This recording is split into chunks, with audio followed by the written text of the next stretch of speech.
Okay, we are recording. I'll hand it off to you in a second, Ken. Just one item to clear up real quick. If you're calling in, so that we have at least Wade, you can raise your hand by hitting *3.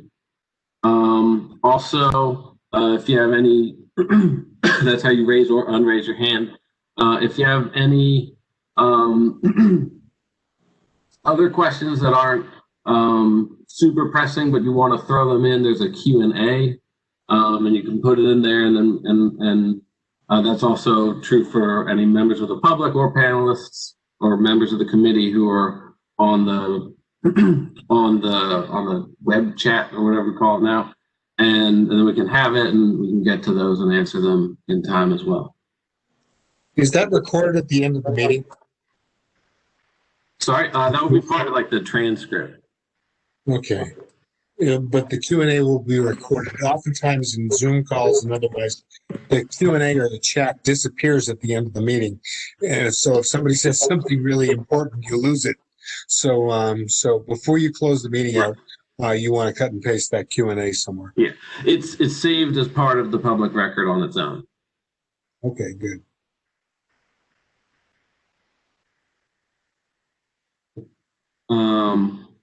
So yeah, Ken, take it away. Okay, thanks. Meeting's called to order at 7:06 p.m. on the 18th of November. To conduct this meeting wholly electronically and to effectuate both the emergency procedures authorized by FOIA, and this committee needs to make certain findings and determinations for the record. It's a bit cumbersome, so I ask you in advance for your patience. First, because each member of this committee is participating in the meeting from separate locations, we must verify that a quorum of members is participating and that each member's voice is clear, audible, and an appropriate volume for all other members. Accordingly, I'm going to conduct a roll call, ask each committee member participating in the meeting to state your name and the location from which you are participating. I ask that each of you pay close attention to ensure that you can hear each of your colleagues. Following the roll call, we will vote to establish that every member can hear every other member. To begin, I'm the representative at large. I'm Ken Comer. Braddock District, Mr. Cosgriff.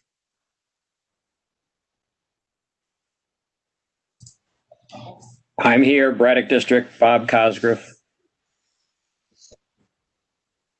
I guess we have to know where you're from.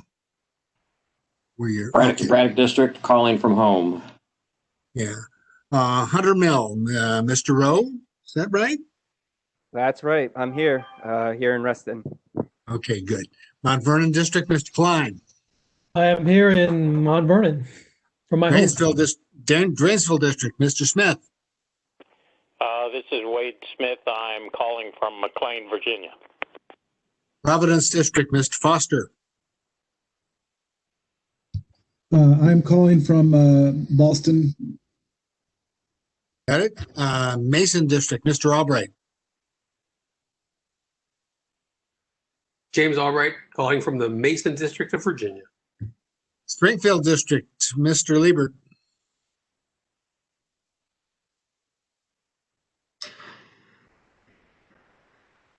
It says he's on. I'm trying to make him a panelist. I'm not sure why it's not letting me. Carl, you might want to log out and log back on and give it another shot, if you can hear me. Okay, we'll move on. Lee District, is Mr. Pipkin. Deami Pipkin, calling from future site of my child's room. It's excellent. Sully District, Ms. Empa. And Northern Virginia Builders Industry Association, Ms. Portilla. Good evening, Soledad Portilla from Fairfax, Virginia. Okay, thank you. Fairfax Area Disability Services Board, our newest member, Ms. Cohen. Hi, Debbie, calling from Burke. Washington Area Bicyclists Association, Mr. Albers. Howard Albers, calling from my home in Fairfax, Virginia. Great, thank you. Fairfax County Park Authority, Ms. Ionetta. Hi, it's Beth Inetta, Park Authority. I'm calling from my home in Fairfax. Great, thank you. Fairfax County Federation of Citizens Associations, Mr. Tipton.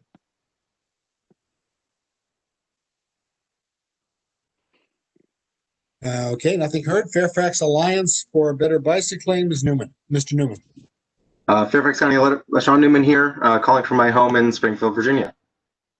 You, Clifton Horse Society, Ms. McDaniel. Nothing heard. And Northern Virginia Regional Park Authority, Ms. Reese. Hi, this is Andrea Reese, Nova Parks, calling from my home in Arlington. Thank you, and thank you for joining us. We're glad to have you. Welcoming our two newest members, Debbie Cohen and Andrea Reese, joining us now that you obviously chose not to join us till we went video. So this is our first time to go video. Have we regained our Springfield district, Mr. Liebert? I am here. Can you hear me? Yes, we can hear you now. At this point, I do not know if I'm a panelist member.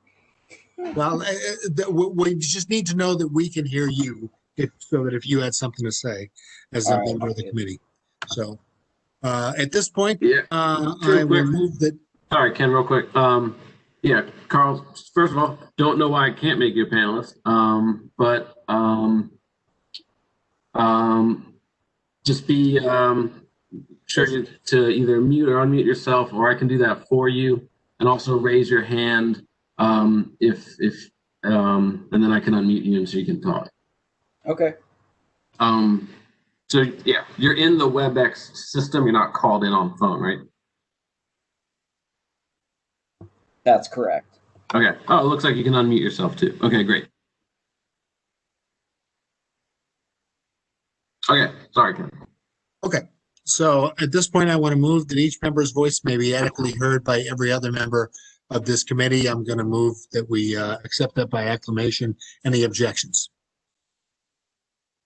Hearing no objections, that motion carries. Second, having established that each member's voice may be heard by every other member, we must next establish the nature of the emergency that compels these emergency procedures, the fact that we are meeting electronically, what type of electronic communication is being used, and how we have arranged for the public to access this meeting. Therefore, I move the state of emergency caused by COVID-19 pandemic makes it unsafe for this committee to physically assemble and unsafe for the public to physically attend any such meeting, and that as such, FOIA's usual procedures, which require the physical assembly of this committee and the physical presence of the public, cannot be implemented safely or practically. I further move that this committee may conduct this meeting electronically through a dedicated video conferencing line, and the public may access this meeting by calling in toll-free 844-621-3956 and with a participant access code of 173-904-5196. It is so moved by and to be approved by acclamation. Are there any objections? That carries. Finally, it is next required to establish that all of the matters addressed in today's agenda address the emergency itself, are necessary for continuity in Fairfax County government, and or are statutorily required or necessary for the continued operations and discharge of the committee's lawful purposes, duties, and responsibilities. It is so moved. Does anyone have any objections to that motion? So that's carried. We may now begin the agenda. It's a different document. Scrolling to the top. We have 5 items of discussion, and I'm going to turn the floor over to Bob Cosgriff at this point for the nominations for the nominations for the chair for the term in January. Go ahead, Bob. Thank you, Ken. Okay, the first item you can see on your agenda that was sent pursuant to our bylaws in the November meeting, the committee is required to open nominations from the floor for the position of chairman for the upcoming calendar year. So at this time, I would open the floor for any nominations.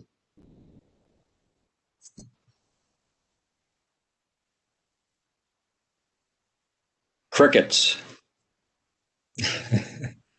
Ken Comer. And who made the nomination? Carl Liebert. Carl. Thank you.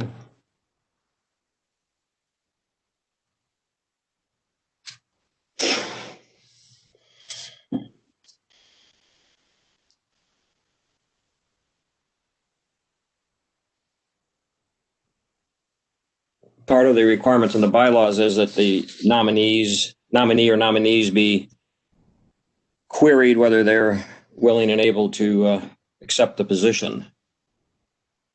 Ken?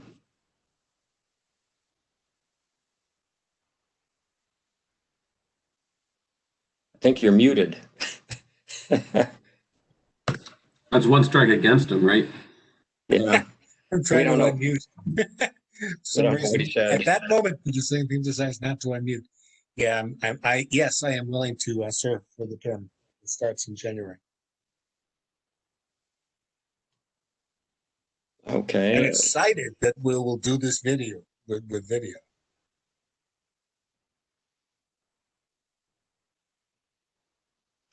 Okay, we'll just leave the floor open just another minute if there's any other nominees.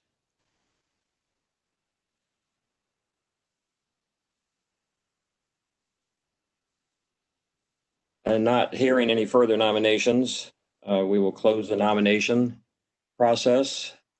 And the nominee is Ken Comer to continue as the chair for the 2021 year.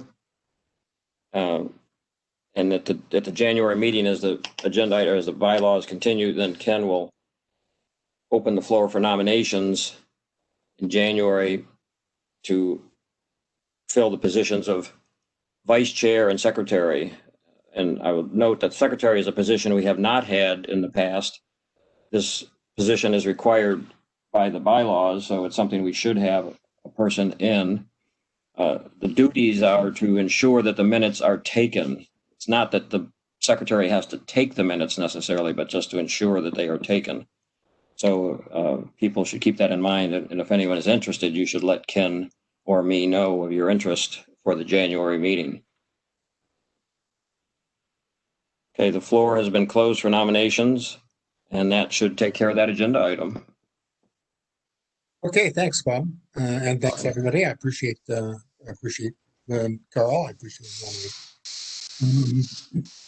Okay, next is the active Fairfax plan update, and which of our staff. By the way, two more things I haven't done and I need to do. First of all, could staff please, who's here tonight, please introduce yourselves. Hi, this is David Loss, Fairfax County DOT Outreach and Shared Micromobility Coordinator. This is Nicole Winans. I am an active transportation planner with FCDOT. This is Lauren Delmar, active transportation engineer with FCDOT. Hi, I'm Noel Dominguez. I'm the coordination section chief here at FCDOT. And this is Chris Wells. I'm the active transportation program manager in FCDOT. Hi, this is Tanya McCreary. I'm in marketing with FCDOT.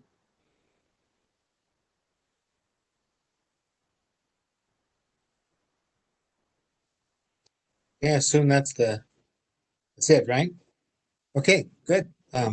Thanks, and I appreciate all of FCDOT who's come here tonight in full force. I think we may set a new record for participation. Next, I need to know, are there members of the public who are here? Not members whose name I haven't called and who are not member of FCDOT staff.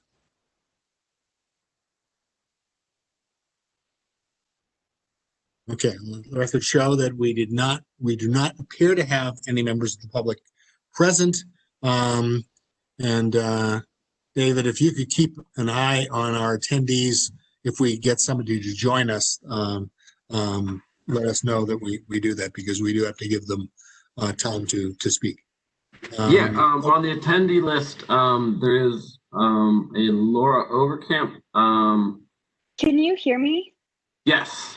Sorry, I think I was unmuting you, and then you remuted yourself right as I did it. Sorry about that. But yes, we can hear you. So I am here, I guess. I'm just here for a class, so I just chose this meeting. So I'm here, and I'm just going to sit back and just observe. Okay, well, thanks. Well, you're always welcome, and we're glad to have you here. This is our first video meeting, so that's why we're kind of fumbling with all the mutes and unmutes and all that stuff. So, but we're glad to have you here, and we will ask you later in the meeting if you have anything to say. So. Or just I'll add as well, if you want to throw something in the Q&A, feel free to do that as well, and we can respond to that also. And anyone can do that. That's not just for the attendees. All right. Okay, so to the active Fairfax plan update. Sure, thank you. Let me share my screen. I hope this works. All right, can you all see my screen? I can see your screen. Perfect, thank you. So again, my name is Nicole Winans. I am an active transportation planner with Fairfax County and the project manager of the active Fairfax transportation plan.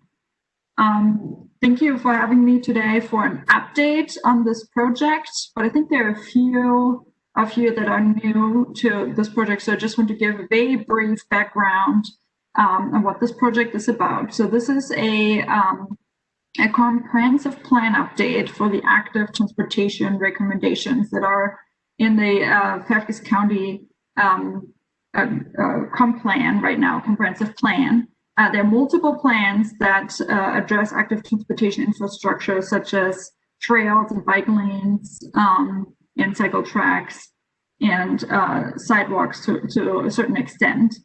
We have a Fairfax County countywide trails plan. There is a Fairfax County bicycle master plan, and then every activity center, such as Tysons and Reston, McLean, Annandale, they all have their own active transportation plan as well. And not all of these guidelines or recommendations talk to each other. So this is an effort to combine all of these recommendations into one map, and then also bring it up to date.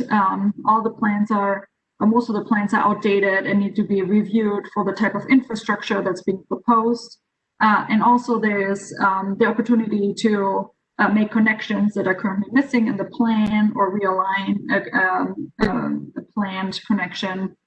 And also we're adding pedestrian safety aspect to the comprehensive plan, specifically for the first time. It has been sprinkled throughout the comprehensive plan, but we actually will have a chapter that is more like a more formal pedestrian plan. It won't map out all the sidewalks. It actually says in our current comprehensive plan that every road should have sidewalks on both sides of the road. So that is covered through policy, but how many crosswalks should be at an intersection, for example, is not currently covered.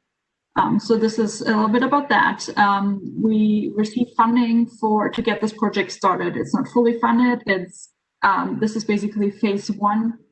We are funded to gather data and do some initial public outreach, do some analysis, but we are not yet in the official comprehensive plan amendment phase, which is a very formal process that's actually going through the Department of Planning and Development. So we are basically doing a study of taking stock of where we are, mapping out all these different planning recommendations so we can launch into phase two once we receive funding to actually make the updated maps and develop recommendations. All right, now how do we move this forward? There we go.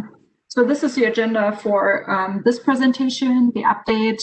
We're going to go over the schedule of phase one of this project, some updates on the advisory committee, the branding, the plan and policy audit, the existing conditions, community engagement, and the development of the systematic safety program plan. And at the end, we have time for some questions. So here's the schedule for the project.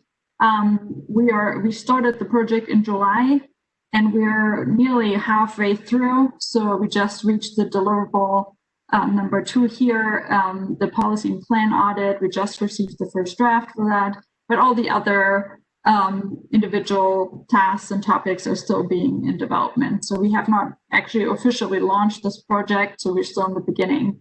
And we are thinking this will overall take about 2 to 3 years to complete, depending on the availability of funding.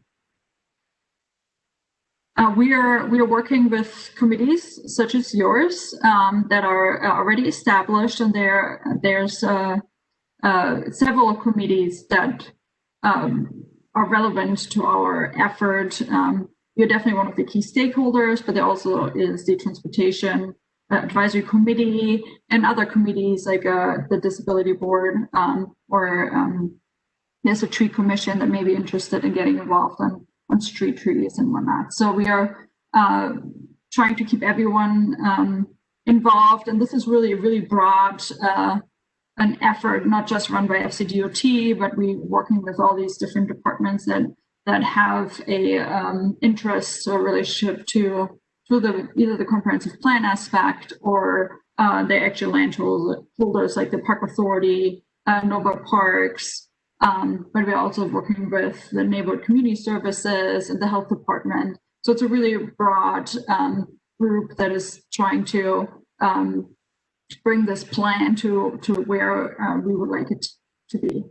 But we also would like to, of course, reach out to the public and ensure that we include certain aspects that we feel are really important to have their own committee.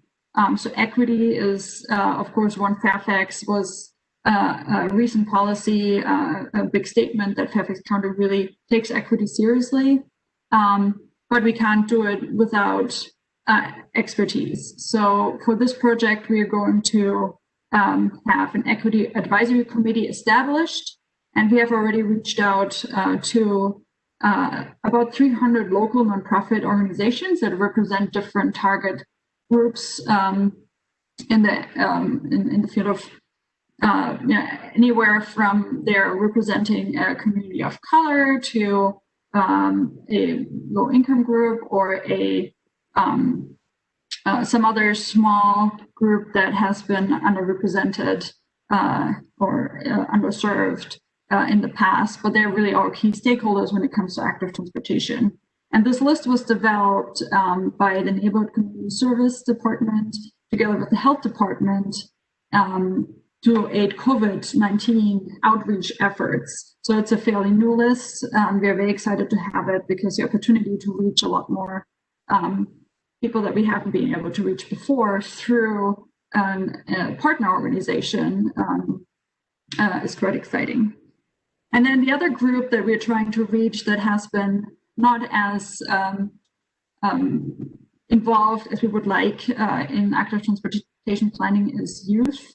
Youth is one, of course, is a primary stakeholder because they're old enough to be out and about by themselves, but they may be too young to drive, or they don't have access to a car.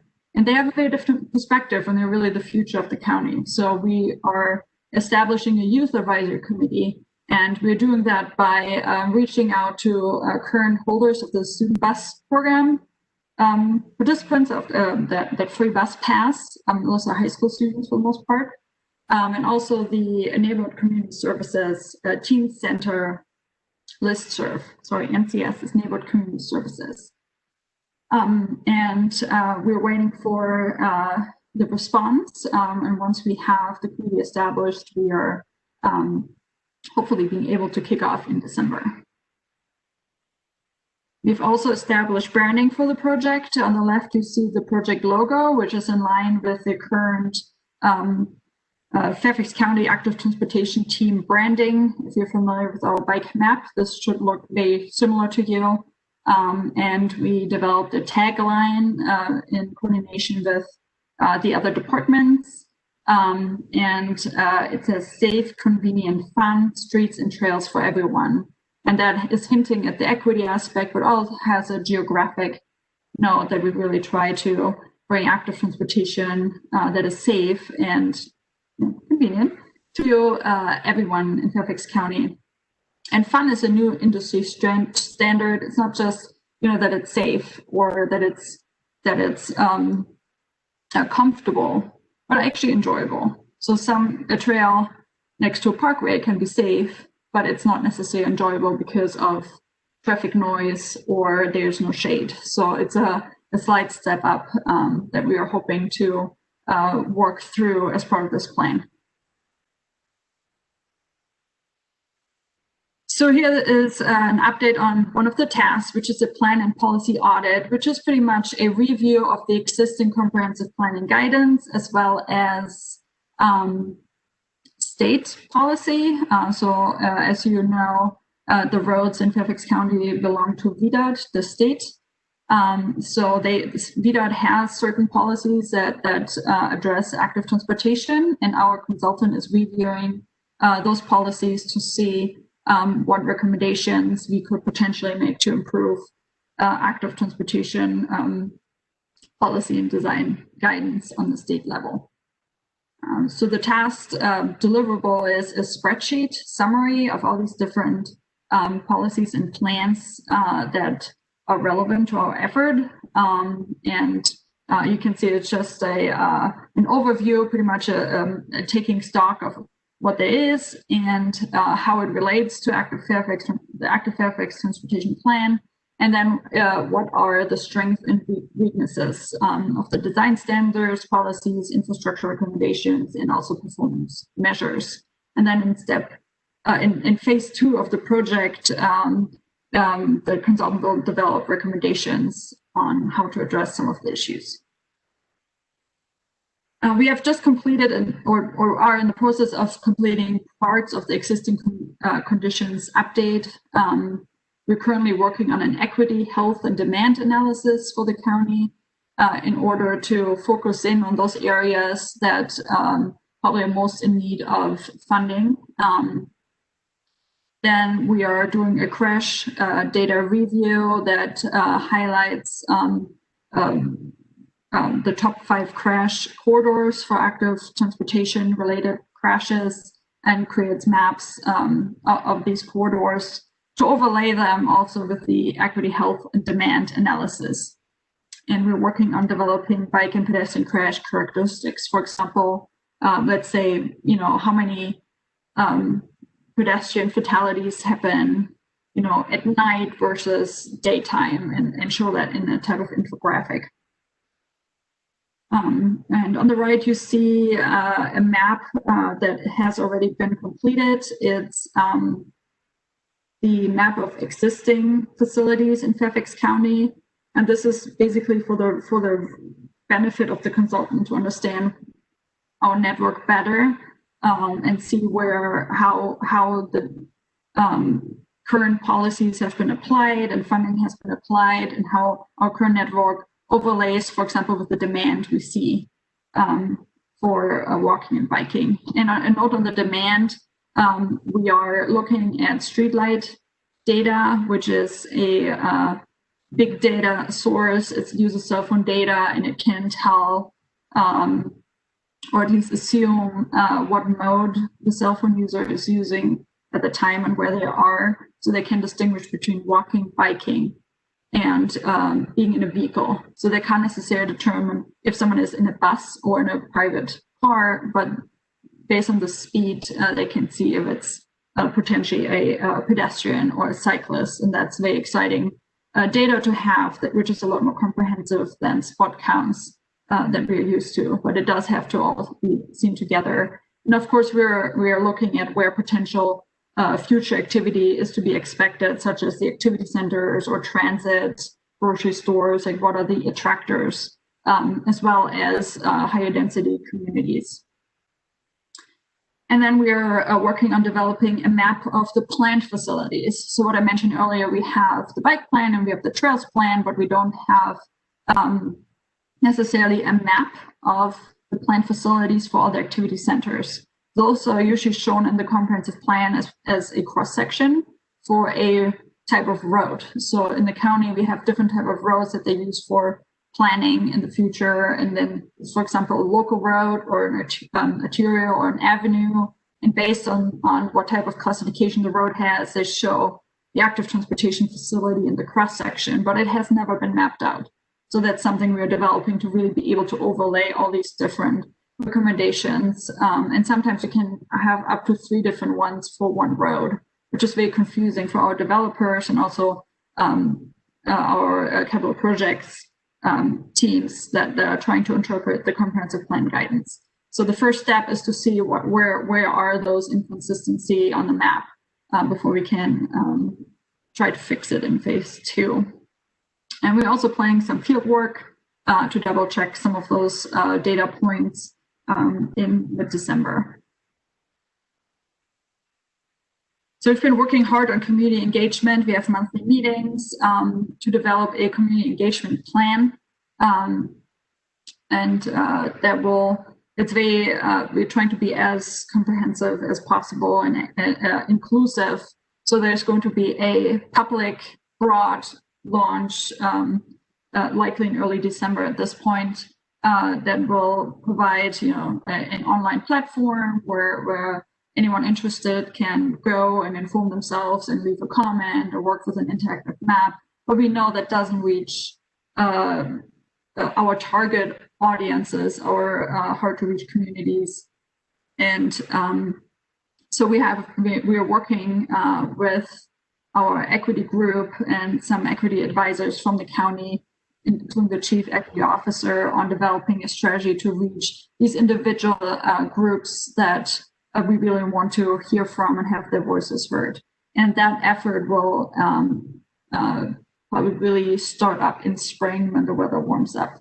And hopefully if then we have a vaccine and a different type of COVID situation, that will be easier because a lot of this is better done in person due to the technical gap there. So we have now, we do have a website, so we don't have an official kickoff yet, but we do have a website. So if you need to send someone a link, it's right here. There's nothing to do on this website yet, apart from read about the project, but there's no action item yet. But this is where, once we have the public launch and the press release, this is where you would go to fill out your survey or leave your comment. So stay tuned on those updates. And then we have been working on a systematic safety program plan, which is, if you're familiar with Vision Zero, it's something very similar. We don't use that brand name, but what Vision Zero basically is systematic safety. So we call it a systematic safety plan instead. But we also don't want to call it just an action plan, but we're expecting it to most likely turn into a program, not a one-time thing, but more something that needs to be cared for and addressed and funded as a program. So we have had a kickoff meeting of this effort, and a lot of what's happening currently in the existing conditions task is actually going to feed into this systematic safety program plan task. So we're waiting for the analysis of the crashes and the safety and how that relates to user volumes at those locations. And also look through the policies to see are there any policy updates needed to address the safety aspect. So that's all I have for now. So I'm looking forward to discussing any questions you may have. Okay, David, I actually tried to type a question into the Q&A and I never got an opportunity to type. It doesn't seem to work. There are no questions in the Q&A. The only thing you have an option to do is to respond to a question in the Q&A. So you type something in the box, but you never get to send it. So anyway, so that's some issue here. I don't know if anyone else has tried to do this, but my question is on crashes. We've noticed that we've had some trouble with not all crashes find their way onto police reports. There's oftentimes we classify accident reports by the amount of damage that's done, which is not a good way to measure things like human-powered vehicles. So where are you going to get your data for crashes, and how sensitive is this to the quality of that data? So we are using the VDOT, the state data, which is basically the police report and without the personalizing information. So we would get the age and some of the other identifiers, but not name. The analysis is very broad that we're doing. So we're not going to be able to analyze every single case and read through the report, what led to the crash. So it's more a high level look at where are the commonalities. And that's part of the systematic safety aspect. So if we find a commonality, such as it happens in the dark, there may be, lighting could help avoid some of these crashes. So we're looking for keys of what common issues are, because every crash has an individual story, obviously, but there are ways where design or education can help. Particular design, if it's a certain location that we see crashes over and over again, there may be something that can be done to improve the safety of that location. So we are working with the state data. This is what has been used for that pedestrian safety action plan. There is no summary or no analysis of bicycle crashes yet. So we are actually going to take the pedestrian analysis that has been done at the state level and doing that for bicycle crashes using a very similar methodology. So the answer to the next question is going to be different depending upon pedestrian or bicycles. But what percentage of the bicycle crashes were not on a road, were on a side path, or a trail, or a bikeway, or that type of thing? And of course, I would assume that for pedestrians, the answer to that is zero. I mean, what? Maybe not. But I doubt that there's going to be any pedestrian crashes on a sidewalk, but that are documented by VDOT. But bicycles can, in fact, get up to speed and hit a grate in the dark or do all kinds of things. And those would be events like that, if they didn't appear on a road, I contend, would be invisible to us. That's correct. There's a certain threshold that needs to be met, either a severe injury or a financial loss, I guess, for a police report to be filed. That's my understanding. Lauren, do you have, or Chris, do you want to add anything to that? Excuse me, this is Carl. I wanted to partially answer a question that hung out after Ken Comer's comment, is that pedestrians do complain of dangerous situations on trails, especially related to bicycles. Being a bicyclist myself, I'm sensitive to that. But pedestrians in the Akatank area of the CCT have complained to me about bicyclists riding very fast and dangerously close to pedestrians. I don't know that anything's come of that, but that would be a source of that type of accident. That's all. And that's a great point. And those are very valuable community voices that we would like to hear and capture and see what we can, if that can be addressed through the plan. So, for example, we know of the WMOD, for example, that there a lot of people complain about speeding cyclists and they don't feel safe walking in there. So the solution would be to have a parallel trail for the slower users and then a faster track. And that's something that Nova Parks is piloting Was it Falls Church, Andrea? Or was it the city of Fairfax? That the specific area that we're looking at lately is the Shreve Road corridor, just at the Fairfax and Falls Church boundary. Thanks. Great, thank you. So that would be a solution, but that's really not something we see in the data. It's something we would hear from the community, and that's where the initial outreach is so important, and that we reach as many people as possible. So if there is a community feedback that a trail has high-speed cyclists on it, and that's a problem, that's something we can address as a recommendation, either to not necessarily, there are multiple ways of addressing it, either by diverting bike traffic. If for the Mount Vernon Trail, for example, the bike traffic could be diverted onto the GW Parkway. If there is a equally safe facility provided there, or it could be a parallel trail or traffic calming measures. But that's something we won't see in the crash data necessarily. It's more a community input through the community outreach process. Would you like to add something, Chris? I think we lost you maybe here. Can you still hear us?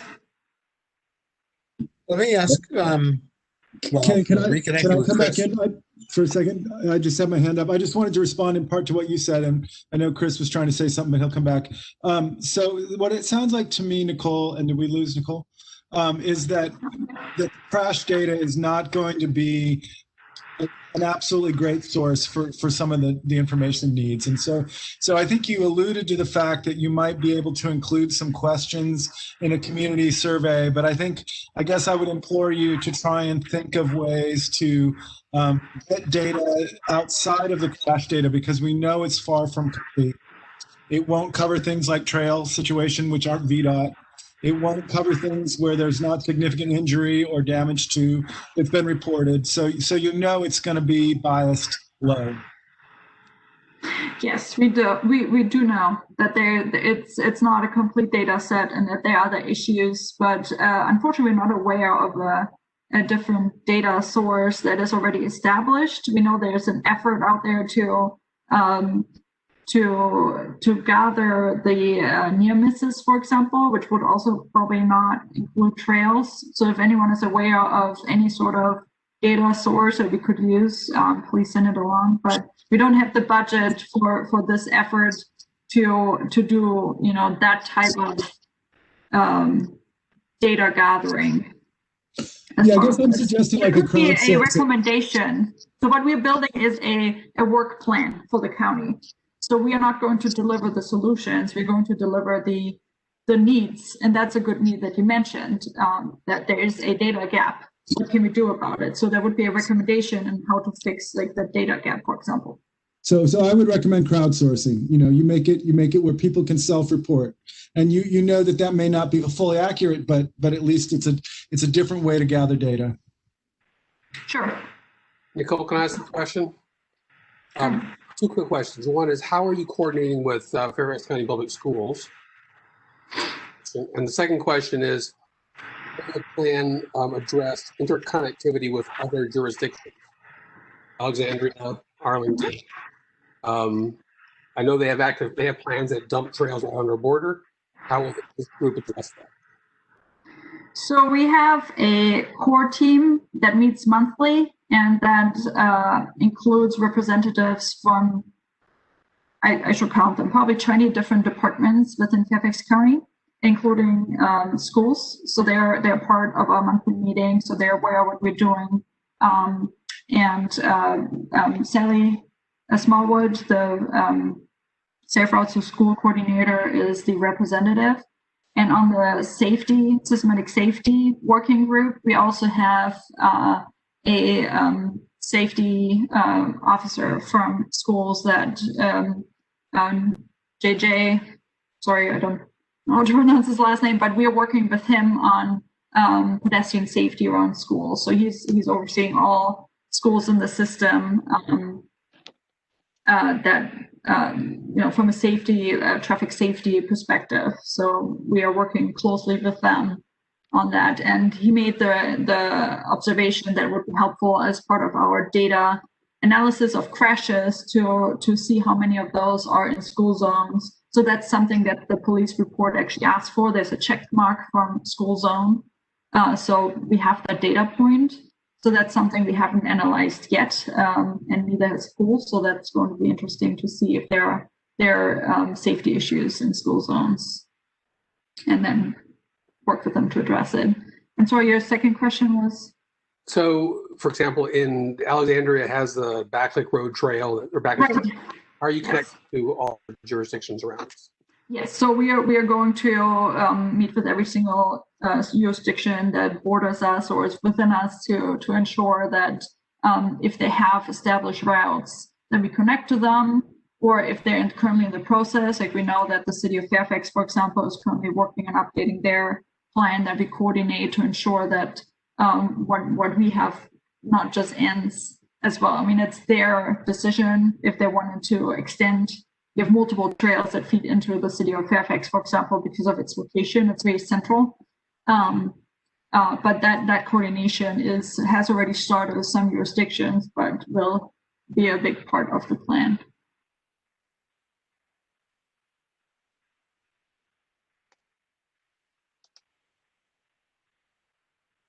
I have a question.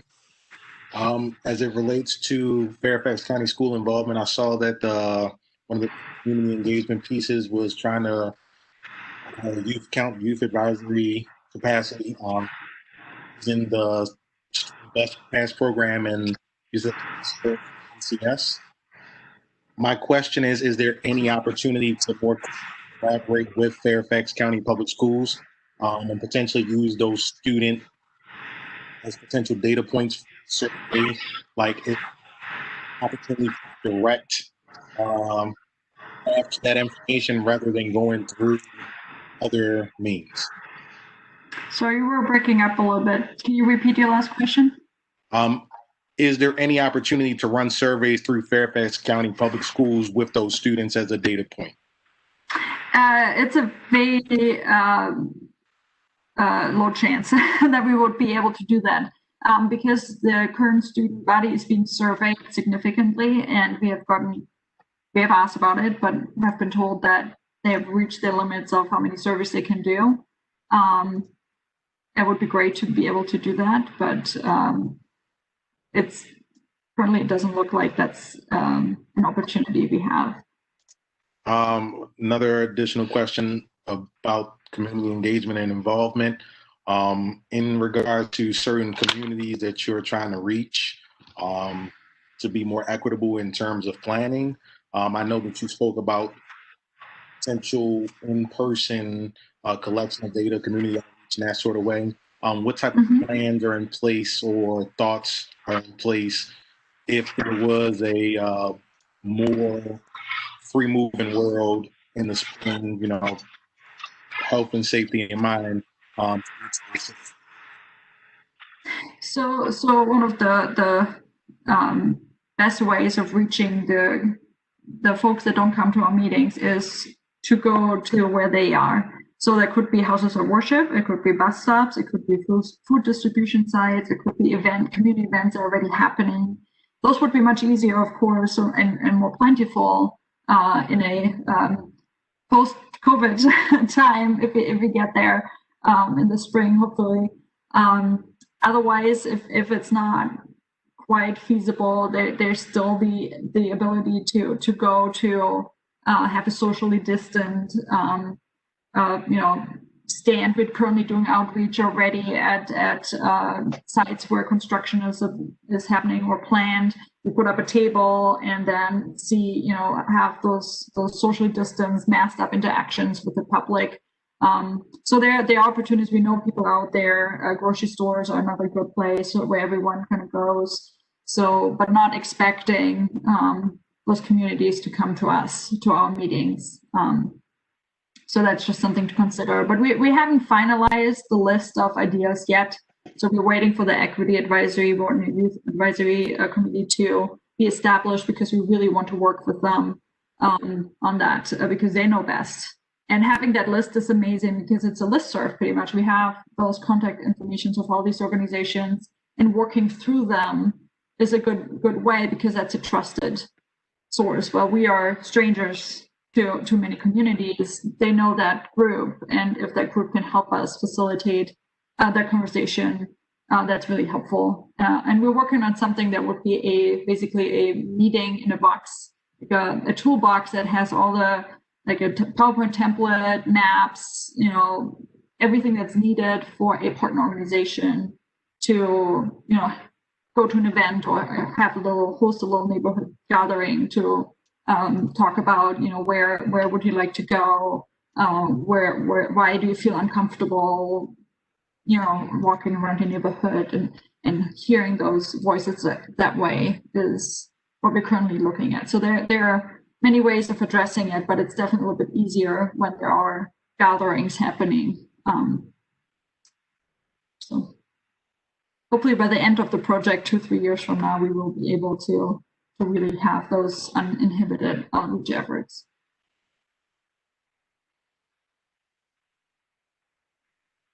Nicole, I'd like to suggest that for the for the schools interactions, you ask them to poll PTA and student body representatives.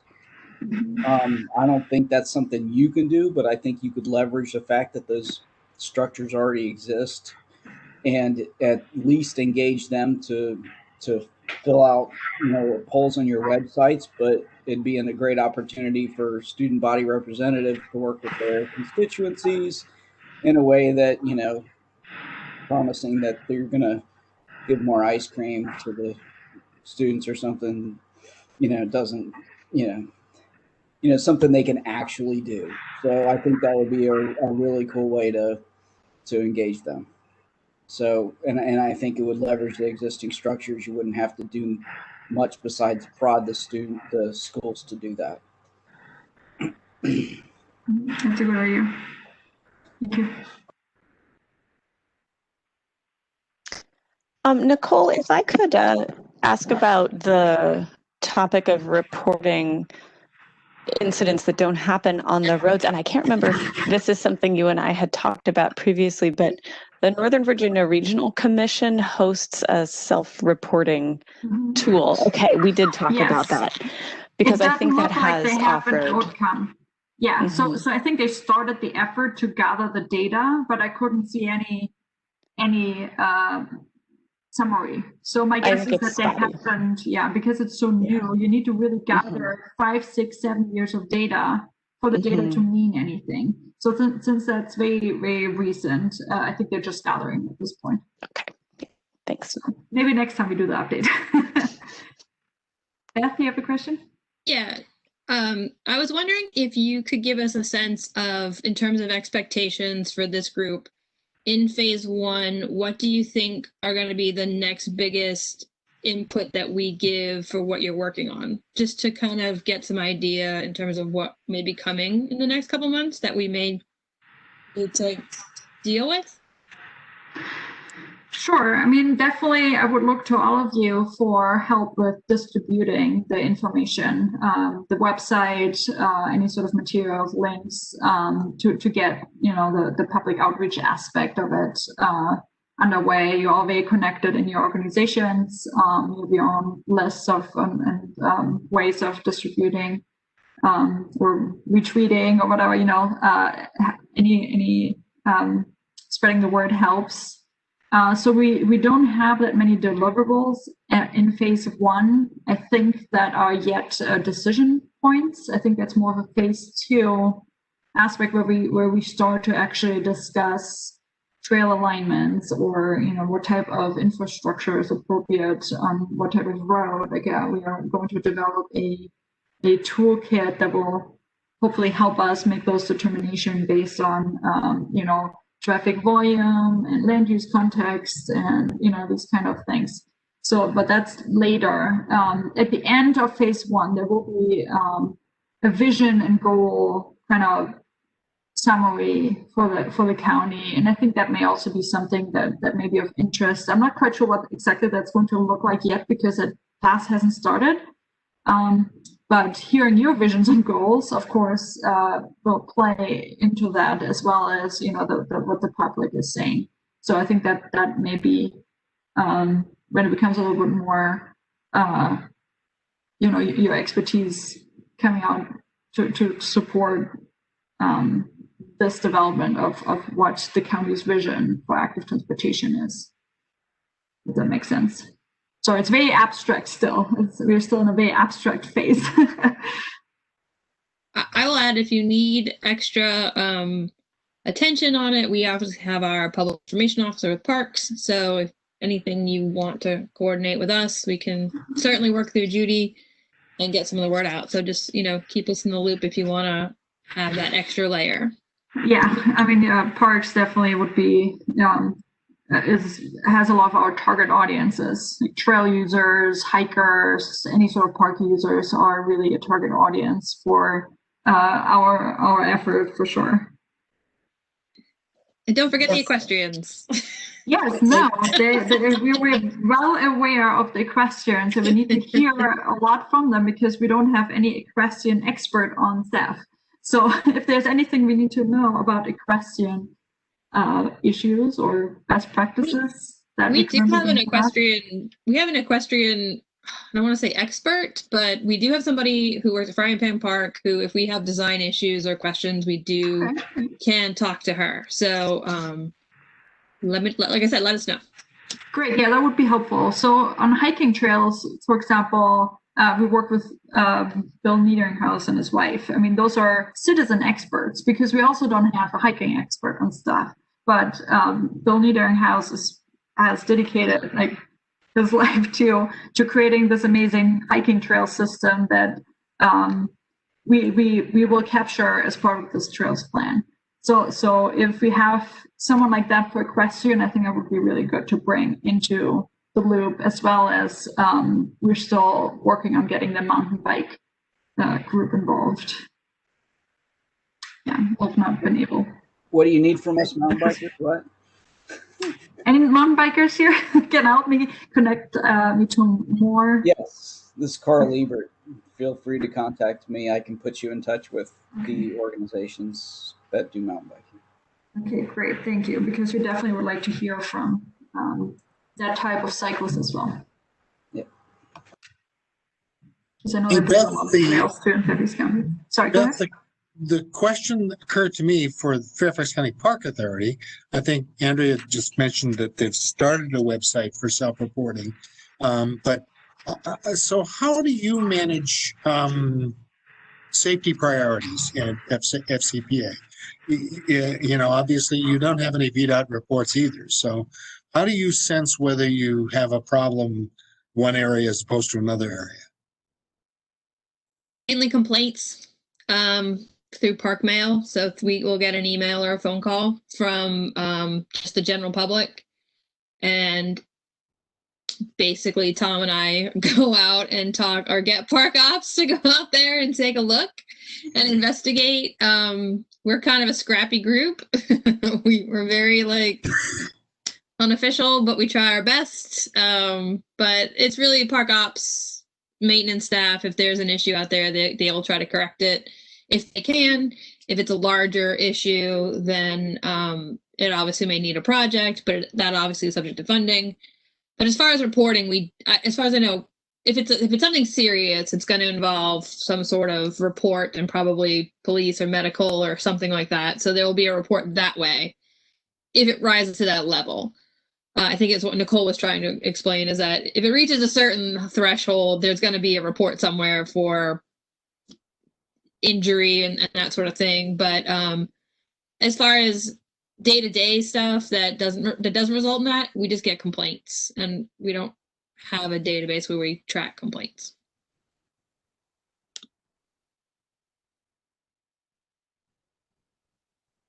Thanks, Beth. Appreciate that.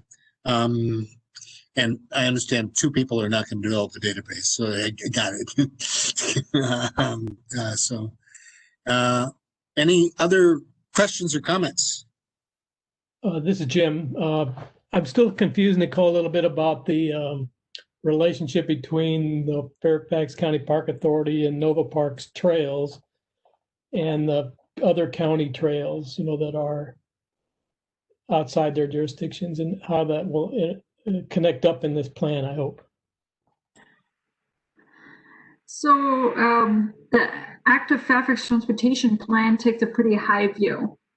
So we definitely do all the planning that is actually within like Fairfax County FCDOT jurisdiction, but you're right, there are other land owners, and it's FCPA, it's Nova Parks, and there's also the school board. Then we have the National Park Service. So all these landowners have trails on them, so we need to closely coordinate and to ensure that we don't plan anything that would be against their own, vision for their parks. So that's a shared effort to ensure that whatever parks and vision for their own property, that is reflected correctly onto our plan. And if we feel strongly that some connection is needed, we will have the conversation. But obviously, Parks has the last word, what goes, on their property and what doesn't. There are currently a lot of trails on all these properties. And we will know at the end of the process how it's going to look. But that it's a pure coordination effort. And I know they have their own master plan effort to establish the trail. So not every trail will be on our more regional plan. It's mostly through like what was previously called the transportation trails. So the through trails that connect somewhere. So we wouldn't include like a loop trail in a park necessarily. It would just be something like the CCT that cuts through the park to go from A to B. But also park access. So park access is really important. We know that's really important for FCPA, but also for FCDOT's view of where active transportation facilities, are needed. We know that we have established that as a gap to and it was really apparent during COVID where the parks are, they are inaccessible currently. So that's something that we need to address, and it's currently not addressed through what we have in the plans. Not at all. Like systematically. I just add that with Diami here now, the Huntley Meadows connections, how does that fit in again? I don't want you to forget it. Since I'm not saying that every time. Right, and that's the example too. It's like that's not something we can't put anything, no lines on the map that is not approved by the landowner. So I'll be honest, I joined this board because of that. So say some cool stuff so I can learn about it.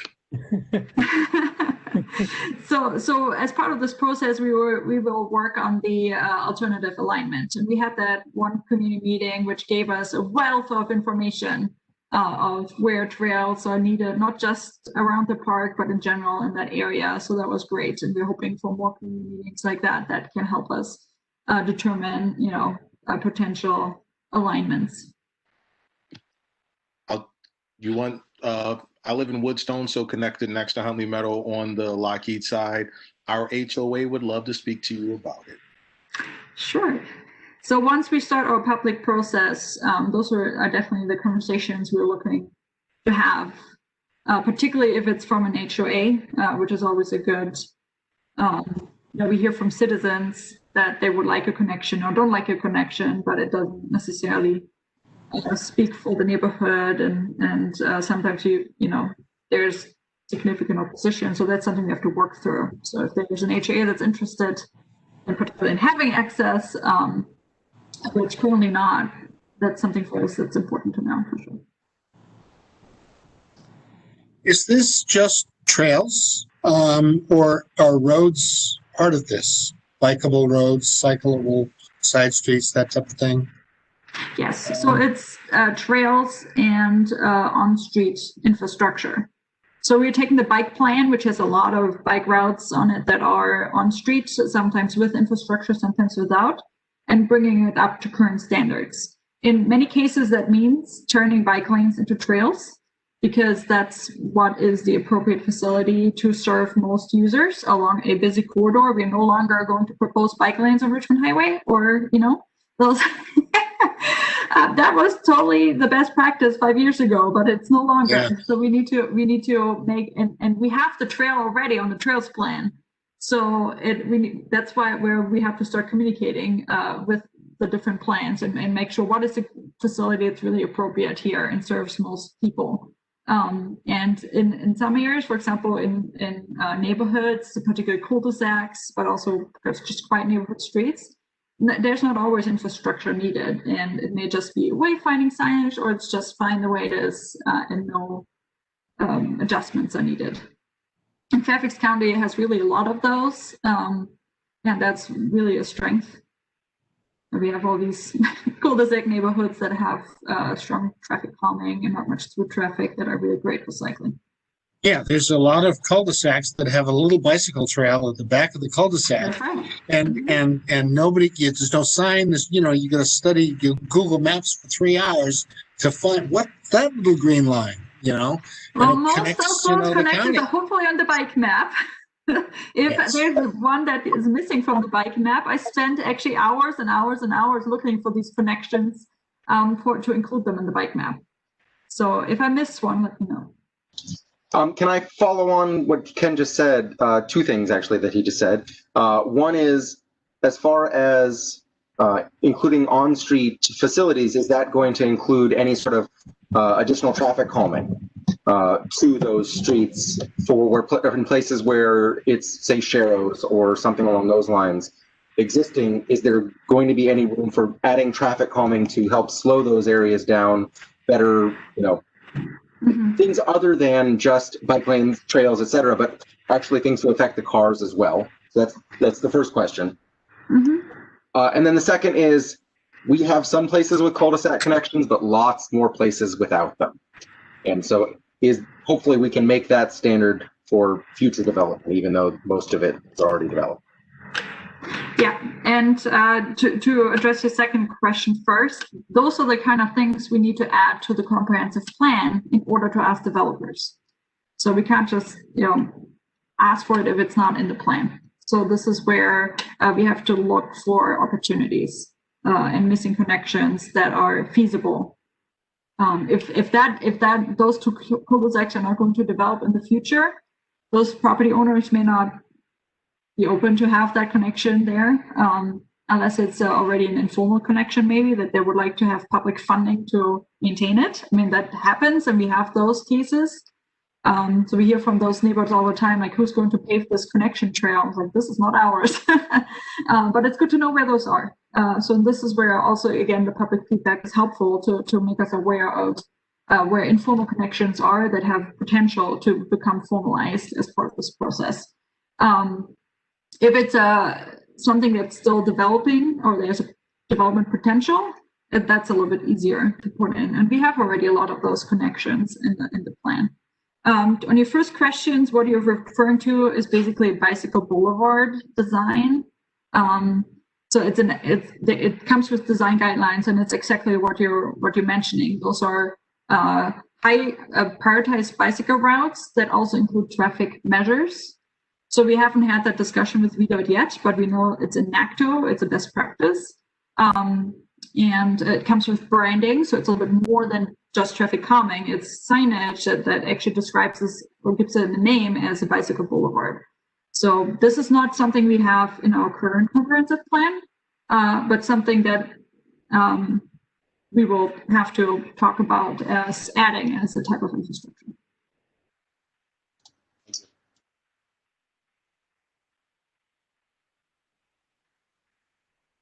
Any further comments from folks? One last quick one. Thank you, Nicole, for taking all these on. What are we going to do about wayfinding? Is that built in as part of the plan? Because we have a really significant issue in this area. It will not involve a comprehensive wayfinding plan.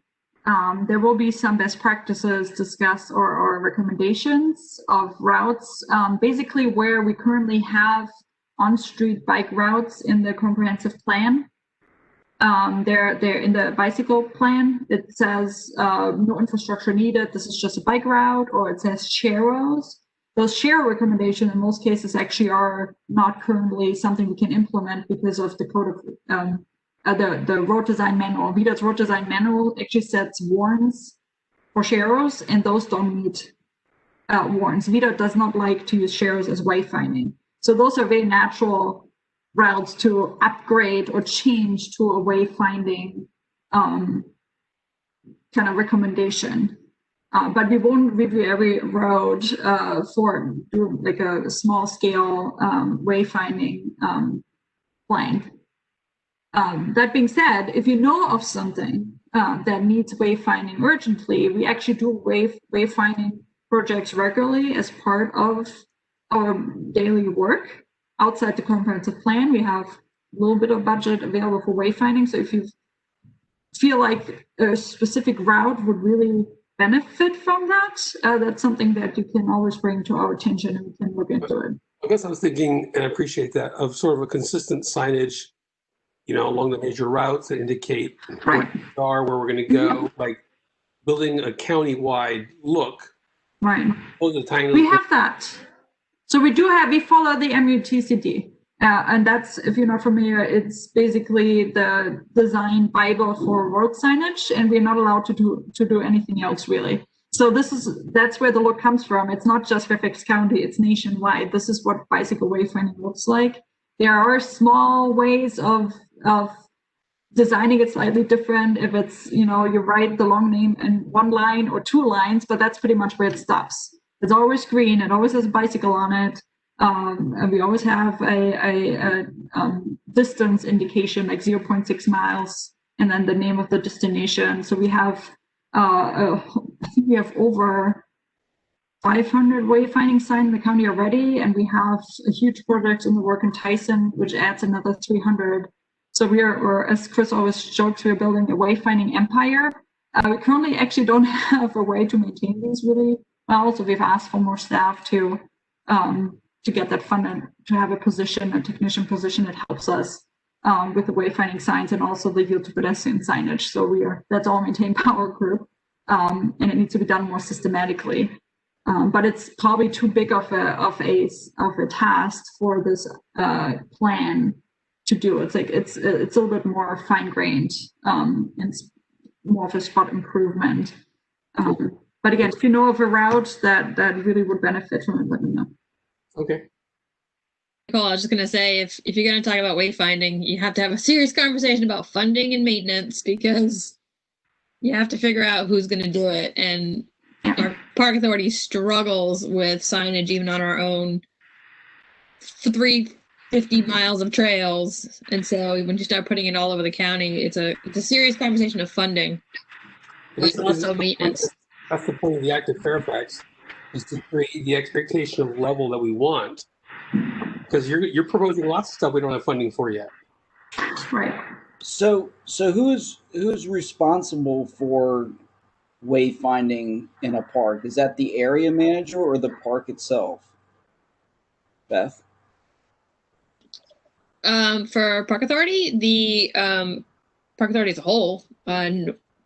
Like if I was talking about wayfinding signs in Accoting Park for the CCT, would that be the park, the area manager, or something else? It would probably start with Tom and I, and we need money to do it, which we don't currently have.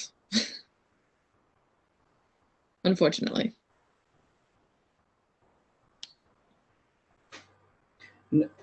Okay.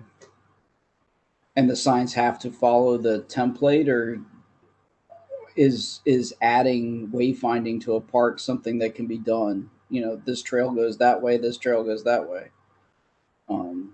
Signs that, we're talking about trails in the parks, not really roads. So.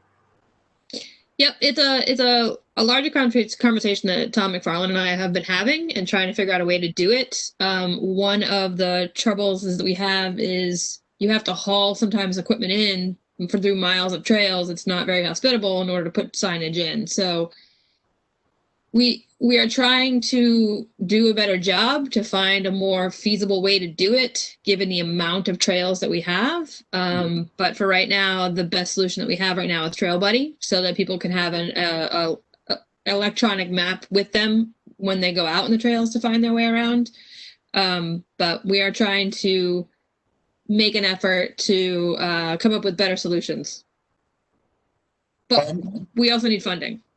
So. Okay. Thanks. Tom McFarland has his hand up.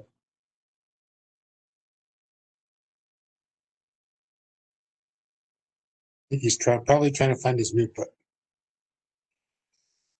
What? Oh, there you go. I had to be unmuted by somebody.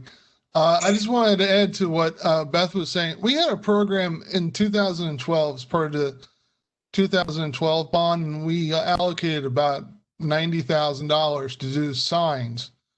Well, that lasted us about 5 or 6 years, and what we were doing were wayfinding signs, including maps, and they were oriented, and they were really nice signs, and they had emergency information and everything you want. But they were expensive, and they were a real pain to put together, because every one had to be custom made. What we need is something, if we're going to even hope to touch, a large portion of all the trails, we need something simple, off the shelf. And that's kind of what we're working on now. And then maybe we can get some of the 2020 bond funding. Maybe we can set some of that aside. But it's a big project. It's a lot of work, and we spent years and a fair amount of money on it some years ago. But we need to do better, because we didn't cover that much. And I have to tell you from personal experience, I can't tell you how many times I have stood at the top of the hill there, coming out of the trail around Lake Accotink, standing at the sign, explaining to people who are lost how they can reconnect back to the trail.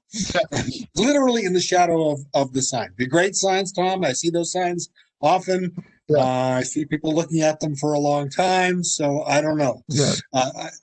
You use the word simple. I think simple probably is maybe it should be the watchword. Those signs. I don't know what to say about those signs. They were a good idea. That's what we tried to do. I don't know how successful they were. And one thing to tie back into this project is if we do start identifying, other than the CCT, which we already know, other regional trails, then maybe those are the ones we sign. We kind of give them the higher level, the greater connectivity ones, instead of all the small neighborhood ones. But we're also looking for this project to see kind of what comes out. If there's going to be a hierarchy of trails or routes that kind of starts developing, we can focus bang for the buck onto those greater trails for signage. So yes, we would like a hierarchy when we start doing this. If we get the resources to do it, we would focus on, well, the CCT first, because for us the CCT is always first, and then Stream Valley Trails after that, and then kind of working our way down. So yeah, if this comes up, if your plan comes up with a hierarchy of trails, that would be great. And it will, and I should have mentioned that. So we're going to come up with 3 trail hierarchies, or active transportation hierarchies. So you may be familiar with the Capital Trail Network effort on the regional level that identified planned trails or existing trails that connect to each other and connect activity centers. And some trails in Fairfax County are already basically designated Capital Trail Network trails, which is really like the regional scale. And the active Fairfax Transportation Plan will identify, basically through the comprehensive planning process, what that network should look like. What you currently see on a map was actually something the coalition that was working on this years ago came to us with the question, like, which trails do you already have that are 10 feet wide and which ones are funded? And those will be pretty much your Capital Trail Network trails. Like, we never had the chance to provide other priority trails to that effort. And so as part of this process, we want to basically think comprehensively about what makes sense, what trail should be part of this network that's currently not. We may be able to do some small updates this year outside of that process, because we know for sure, the 495 trail should be in there. These kind of things, and some other high priority routes that were just not funded, but they're already on the trails plan as a major route. So that will be done, and then there will be a county-wide network, which is a little bit more fine-grained, connecting between those trails to parks, and not necessarily at the regional scale. We know that particularly COG is a little bit finicky about how tight that net is allowed to be on a regional level. So there are a lot of trails that are important to Fairfax County, but that may not quite make that cut for the regional scale. And then there are local trails which connect neighborhoods to the major trail network, or connect parks, connect schools, these kind of small trails. And our trails plan has tons of those as well. So we can't put every trail on that. So having that hierarchy is helpful for our funding decisions as well. So that will be a combination with parks as well moving forward, to ensure that we on the same page when it comes to what trail should be part of that or which network. James?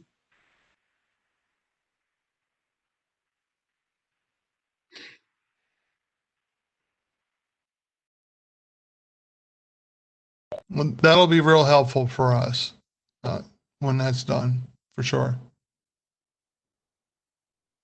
Okay, I see no more hands up. I'm assuming that we've finished. So Nicole, thank you very much. I appreciate it's a great update. So and it looks like we're going to be hearing a lot more about it.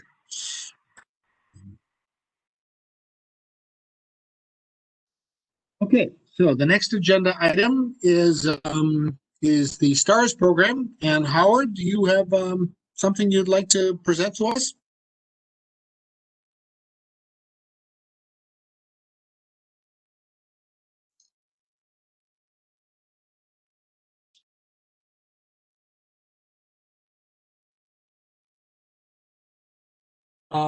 My question, I guess, was what funding is available?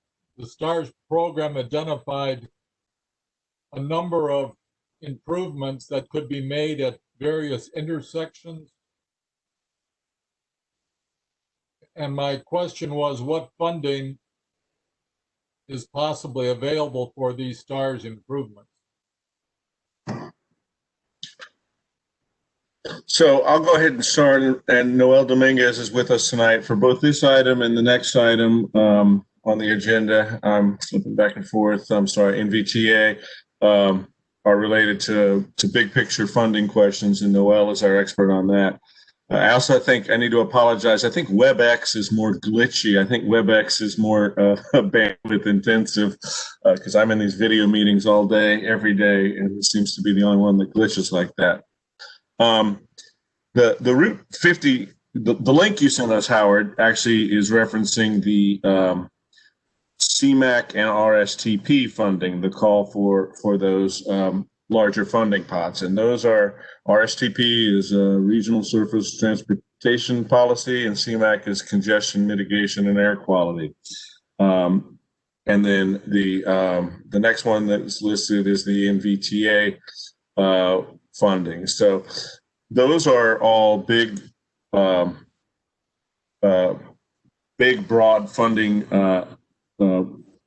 options that the county has to fund all of our transportation needs. The Route 50 STARS study is a study, and it is not something that is currently funded, so that everyone is clear that that was the first step in identifying what potential projects would be for the corridor, and to then have that public process, work the analysis, and suggest us for funding.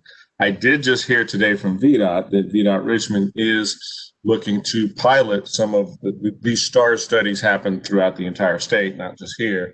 We actually had two here, Route 50 inside the Beltway and Route 50 in Chantilly and Loudon.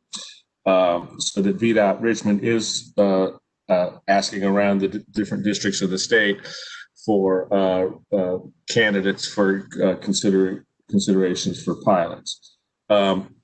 That being said, at the moment, there is no funding that I am aware of that's identified for those projects. So, Noel, maybe this would be a good time for you to jump in and explain from a big picture point of view how things such as CMAQ, RSTP, and NVTA funding is handled.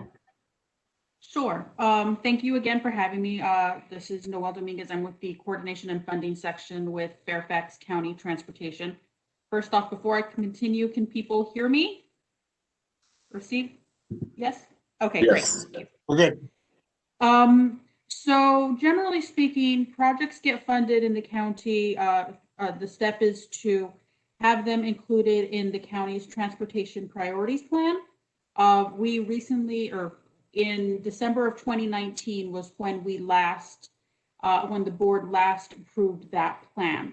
And that includes essentially the county staff looks at all the revenues that were expected to be coming in between FY20 and FY 2025, and look at a list of projects and what we thought could be funded or accomplished in that time. I do want to note that the last plan was previously funded, approved several years before that, but in that time frame, as many of you may have heard over the past couple of years, a significant amount of regional transportation funding goes to NVTA, the Northern Virginia Transportation Authority. When originally passed, there were 3 revenue sources that were going there. They were supposed to bring in about 350 million a year to the region.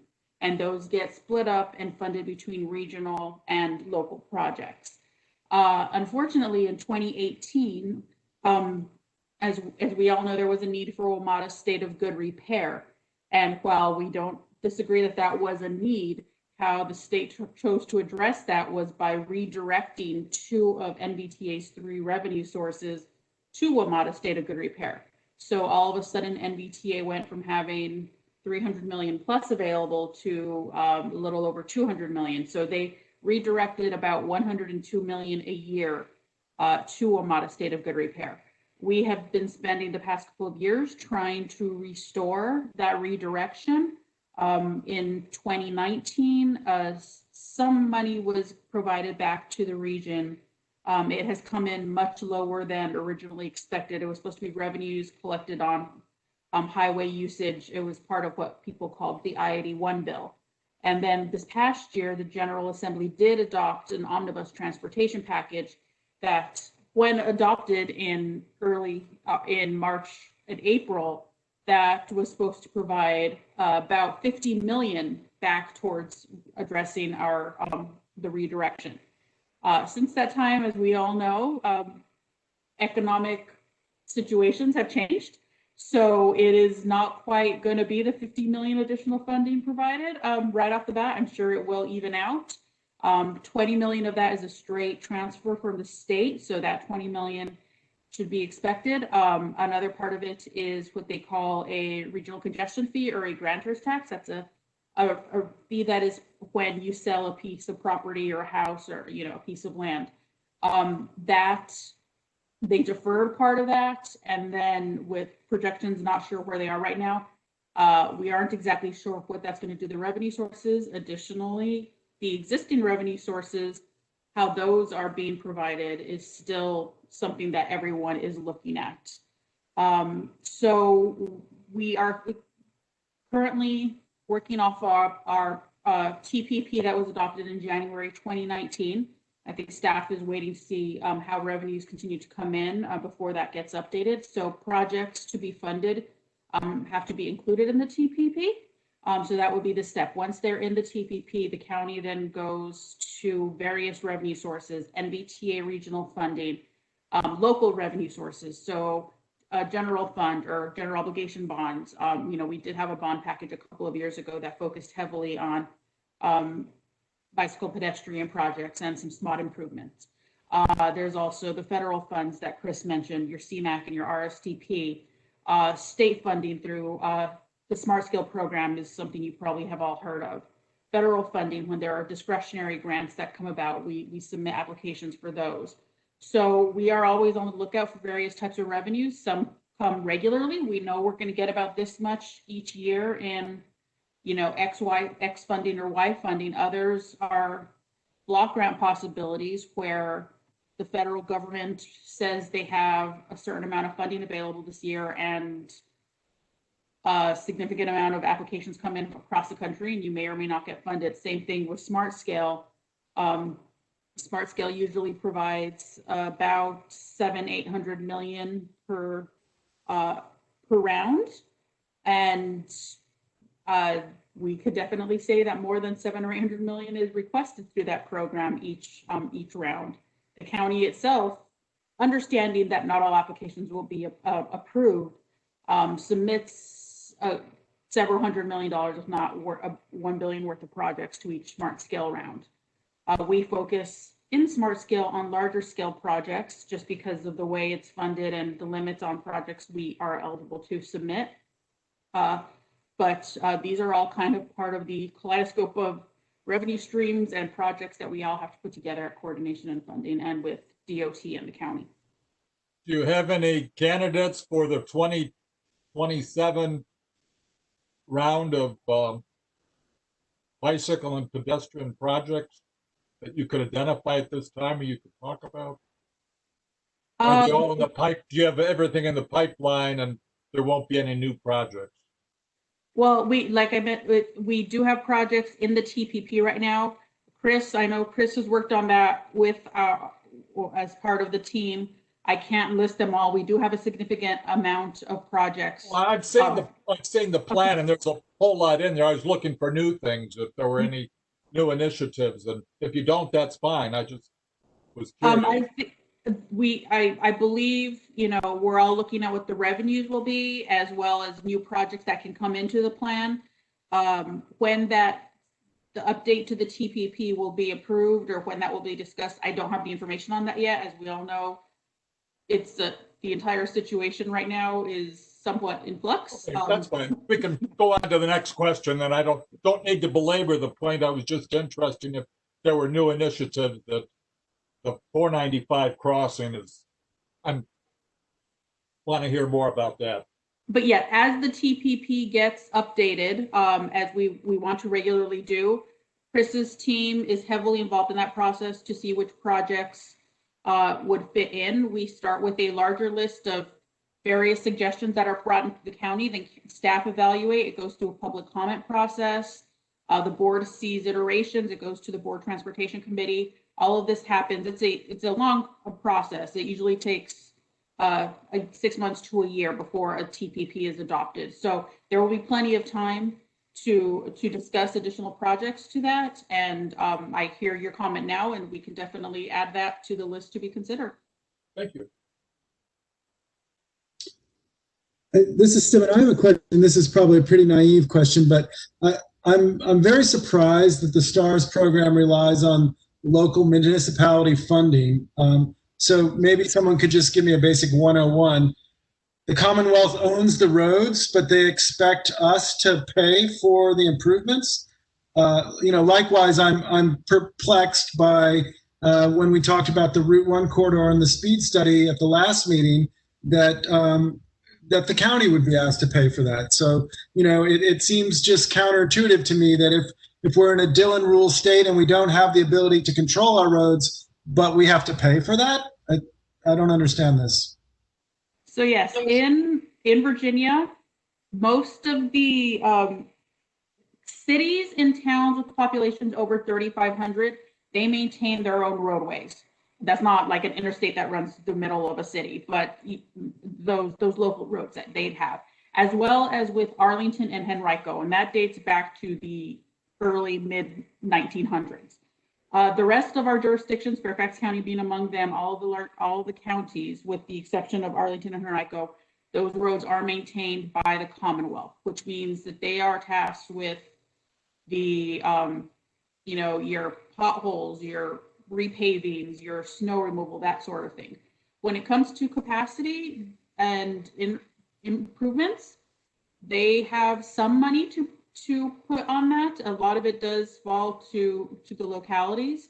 I mentioned Smart Scale just a second ago. That is a process through which jurisdictions and regional agencies can apply for state funding. That comes around every other year.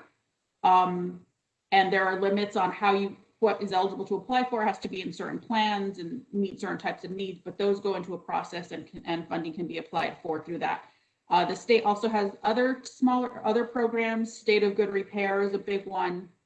Some other things that hit directed items, but other things that may not fit or may not receive that funding through those sources, they either get waited on or localities see if or what they can help fund those projects. Yeah, and that's why we have our regional sources and our local sources. It's a significant amount that comes from the region. And let me just add a little bit more perspective. When I started 22 years ago, we had what was called the VDOT Secondary Road Program. And that was, as it sounds, a pot of funding annually. It was probably, say, $26 million a year for the 6 year, it was a 6-year plan. But the local jurisdiction got to choose which projects were funded. So it wasn't as if VDOT was coming along and saying, hey, let's widen West Ox Road or let's build the Fairfax County Parkway. Those were decisions that were made by the local jurisdiction, and then we were spending the state money.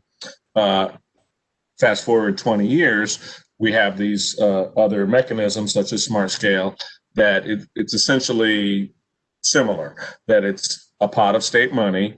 The local jurisdictions put in their priorities. It's now a competitively scored amongst jurisdictions, but nonetheless, ultimately, it functions in a very similar way, that we put in our priorities. We get, we don't always get everything we want, but we get most of our want. And so in my perspective, that's actually very similar to the original 6-year secondary plan, where the jurisdiction actually controlled that VDOT money. To your point, though, Stephen, it is hard to understand. You're correct. The roads are owned and are the responsibility of the state, but the state has their funding allocated in these different ways, and so it's not as if they're sitting on a pot of money to do a lot of work. They did all the rapid flash beacons that we were able to get in the county over the past year were funded by the state out of their pedestrian safety action program. But it is a little hard to rationalize sometimes. For instance, they're doing the Shreve Road study right now, and they're very upfront in saying, and we're looking for the local jurisdiction to find a way to fund this. And yet, we're not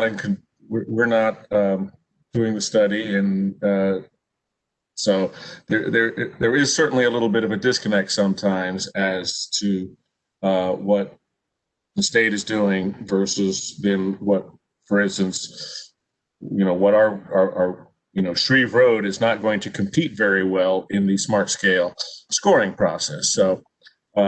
That's the playing field that we're at today. And if I may add, just to even further complicate the issue, as I mentioned, the impacts of the pandemic have hit. The state has announced that the biennium, their projected revenues are 800 million to 1 billion reduction from what they originally thought for the biennium. So what they are currently doing is actually, they were given authority to look at projects that already had funding allocated to them, but it's not necessary for the project's own timeline. Use that money to cover projects that do need it right now for cash flow needs, and then repay that over the next couple of years. So they're dealing with revenue implications too. One of the significant funding sources for transportation funding in this Commonwealth and throughout the country, frankly, is the gas tax. And it was already seeing issues. And the fact that people aren't driving as much as they used to is definitely impacting that revenue source. There are various revenue sources, but the gas tax is one of them. Thank you.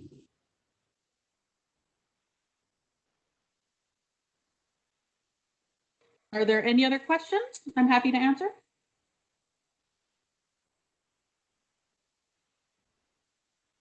Okay, hearing none. Thank you very much. I appreciate that. And I think, Howard, that dealt with two of your questions through the 2027 question. Is that correct? Yes. Okay.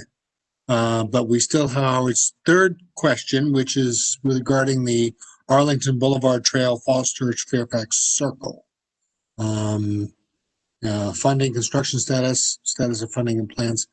I don't think we addressed that unless I missed it. No, we didn't.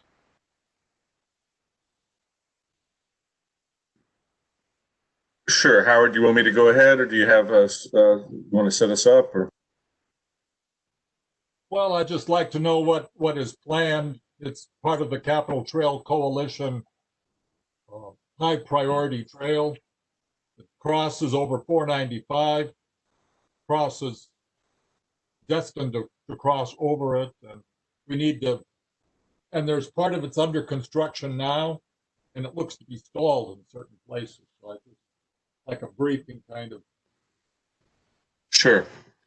Okay, so I guess let me start big picture, and then I'll go link by link for the stuff that's coming along. So Howard, you mentioned the crossing of the Beltway.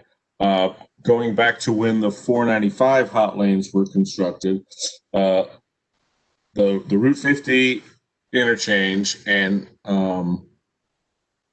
Idlewood Road are the only two links that don't have a plan for creating a connection. We're still we are expecting to begin construction in 2021 for the Ped Bridge at Tyson's Corner, which is the solution for Route 123. So Route 50 never had a solution, and so I've proposed and have continued to advocate for a pedestrian bridge.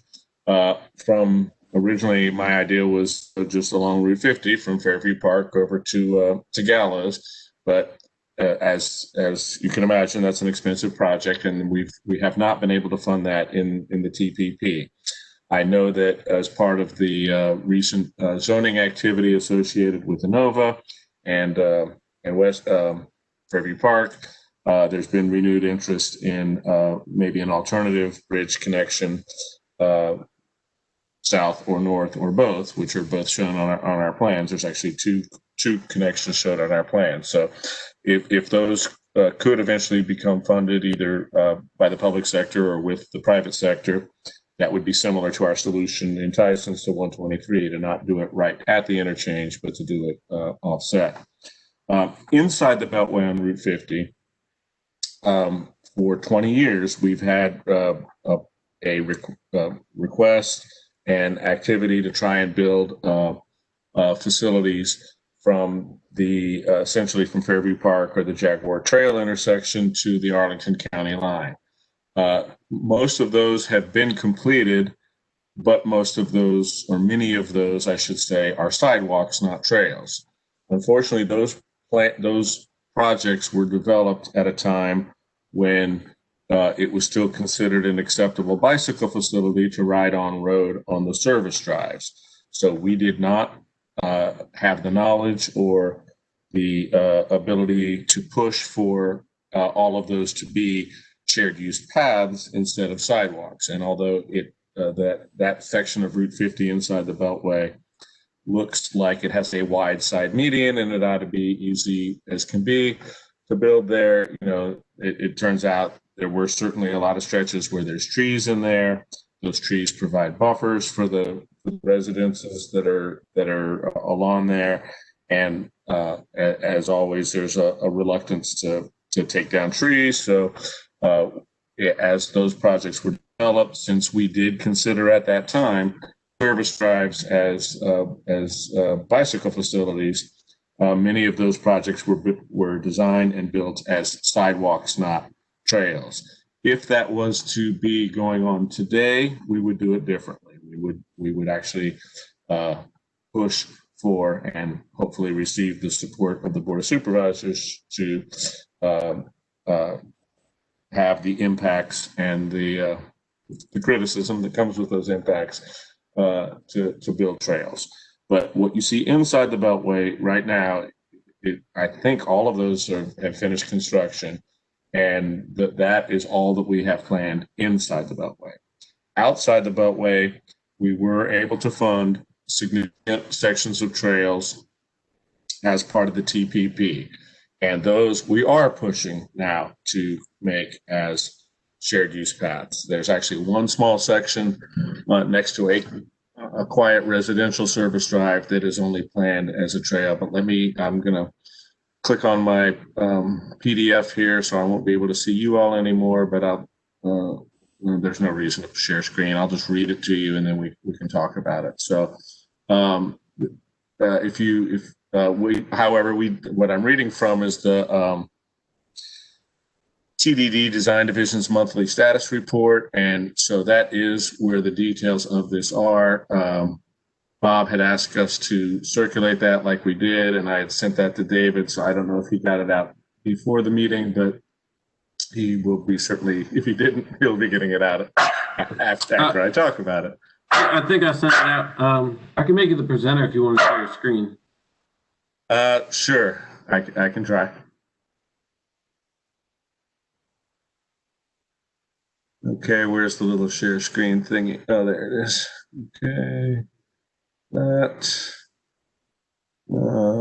it is. Okay, do we have the bandwidth to support all this? Can you see my? Okay, good. For some reason, I'm seeing myself still, but okay. So the first one is, can I move it still? Hey, what do you know? Okay, so this is on page 13 of the TDD monthly status report.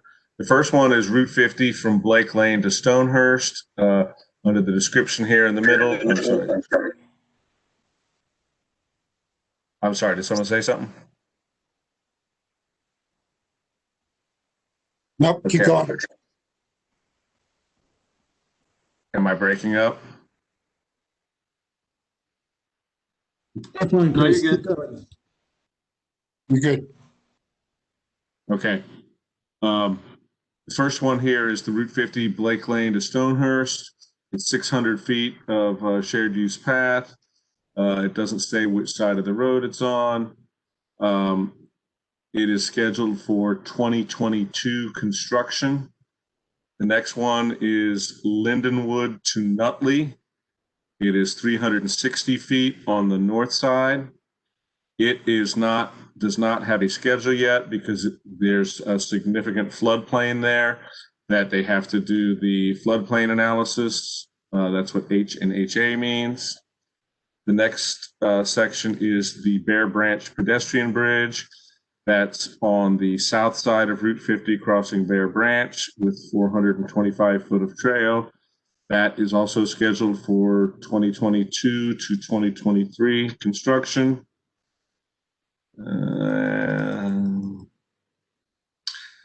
Then there is Cedar Lane to Prosperity.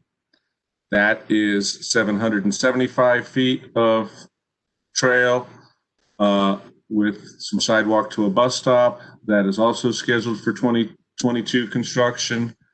And then the section from Chichester to Cedar, that is the section that fronts the little residential service drive there.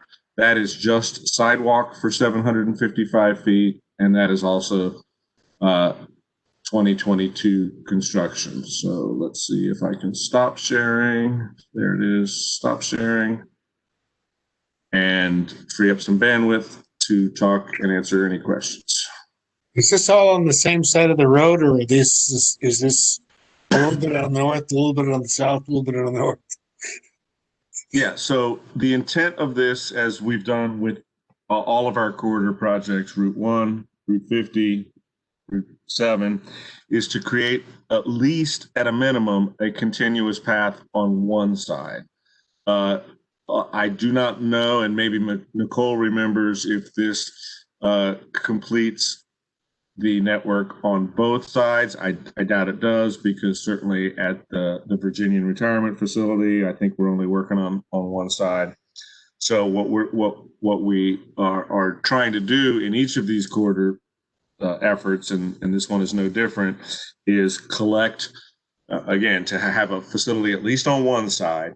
But if there is a community or something of importance on the other side, maybe collect that side also, or add to something a developer built. And developers are really good at leaving us the difficult thing, like crossing a bridge over a creek, and then getting people to a traffic signal so that they could get to the side that is continuous. So I believe most of it is on the north side, and that's mostly the continuous facility. But there is certainly in my descriptions there at least one or more on the south side. Yeah, Chris, you're correct. So the primary location is the north side, and that's a complete connection. The goal of the project was originally to have the missing connections filled in on both sides. So this was not necessarily in relation to the current designation as a regional trail. That designation did not exist at the time. But the CCT and the metro on the north side, so that's why the north side was chosen. And there was also already a significant piece of trail in place. And there were bigger gaps on the south side, but also more trees that would be impacted. So the decision was made to focus on the north, but fill in some of the key pieces on the south side.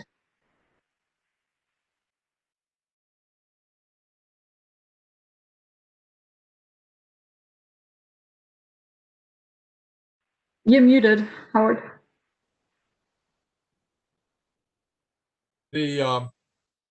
It's only a short distance of trail, and for $2.6 million worth of funding, I would just ask the county maybe to take another look at that little segment of the trail.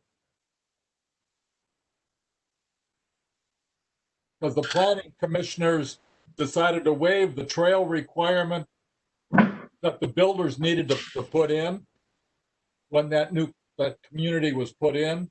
They said the trail doesn't connect to any place, and then they said, well, therefore we won't make you build the trail. So that was what the county said when that new development was put in. So I would just ask the county to maybe take a look at that leg of it. And which leg are you talking about, Howard? it's the one on the south side. It's I think it's 87 point. Well, yeah, I see it, Howard. It's the crossing of Bear Branch. Yeah. Right. Chris, if you want me to answer that. So the development you're referring to that received a waiver, that's actually a pretty comfortable street to bike on now. I mean, that waiver was given before our project was funded. But there's not enough space to put in a trail there. And it's as Chris mentioned, when there was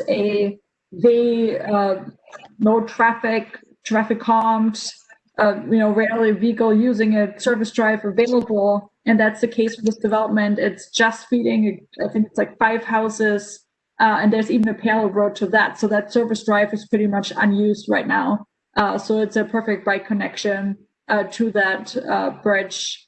But the developer on the other side was actually came in after our project started. So we cornered that developer to build the trail all the way to the future bridge. And I do believe they contributed money towards the bridge in escrow. Which allows us to, but we couldn't ask them to do the entire bridge. Obviously, that was not, the developer wouldn't have that impact that it would require him to build a $2 million bridge. But that's a bit of the backstory of how the bridge came to be and how that related to the developments on each side.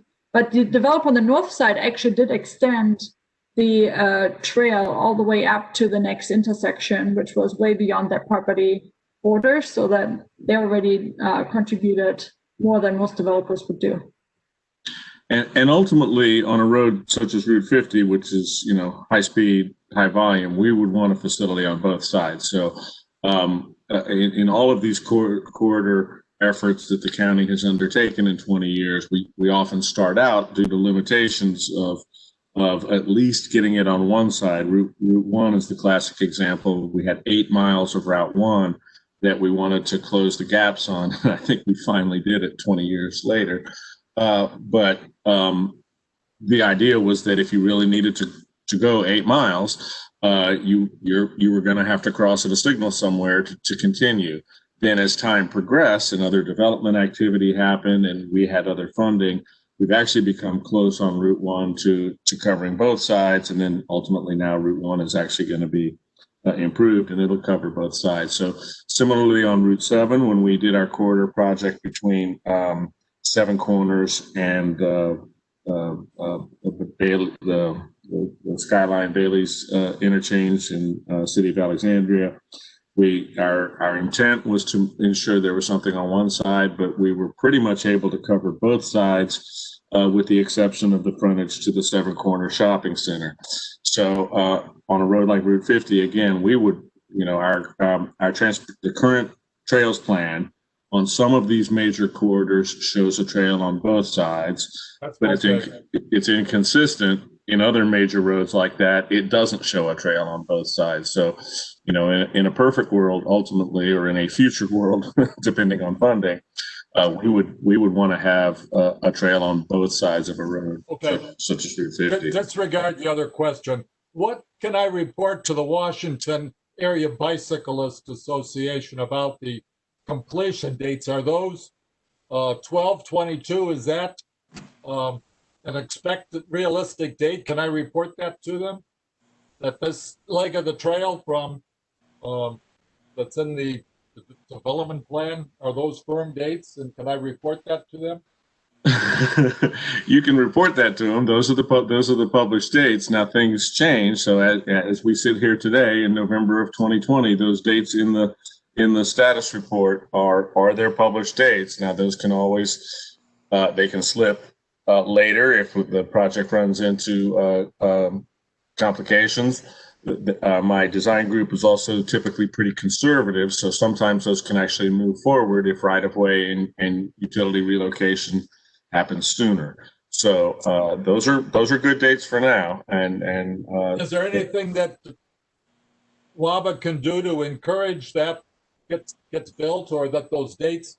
Because some of them, you notice to proceed dates, were given 1 month, and then they it slipped a couple more months that the notice to proceed to do the next phase of design. It just didn't seem that it was moving forward. Well, sometimes at the beginning of a project, we're actually internally having discussions like you were having tonight about why we're doing something and is it going to be 10 feet or 8 feet, or if we're building a bridge and the adjoining trails are not 10 feet, why are we building a 10-foot wide facility on a bridge? So we actually had some of those discussions early on, and that can delay the design, but that's more pre-design rather than notice to proceed. One of the biggest challenges in us delivering projects is utility relocations.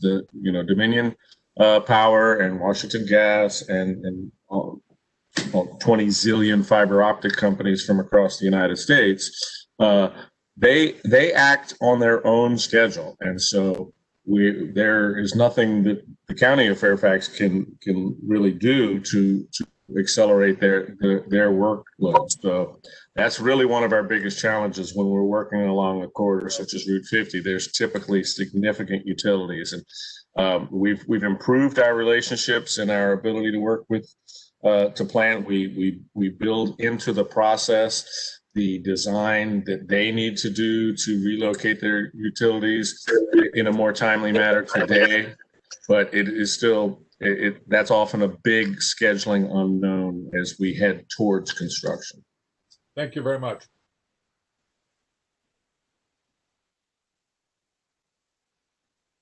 Okay. At some point, about half an hour ago, I was supposed to ask if members of the public would like to comment at the meeting. We have at least one member of the public who's identified herself, and this is an opportunity if you'd like to say anything. I have no comments. Thank you. All right, so as the next item on the agenda is the staff report, which we're not going to get to. And then we have a number of unresolved issues. But I do want to ask one question about the unresolved issues before we adjourn, and that is there was some email in the last exchange between Karen Appa and the committee and the Park Authority about the Gabrielson Gardens Bridge replacement. And I suspect, Beth, if you're still here, or Tom, if you could, Karen's not. I don't think Karen's on the call, but if you could at least give us an answer on that one. I don't believe Tom's on the call. He had to go at 8:30. I don't know if I was on the email that Karen sent, so I can't opine on it. It's okay. Well, it was. I think the answer she got was it's substantially complete, and her question was, what does that mean? Does that mean we can use the bridge or not? So she needs. I think the locals are looking for like a human answer to the question, when are they going to use the bridge?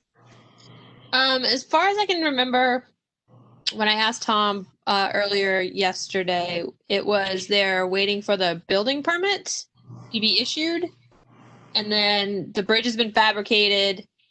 When they get the building permit issued, then they can finish the bridge. That's the best they can do in terms of an update. But they're getting closer.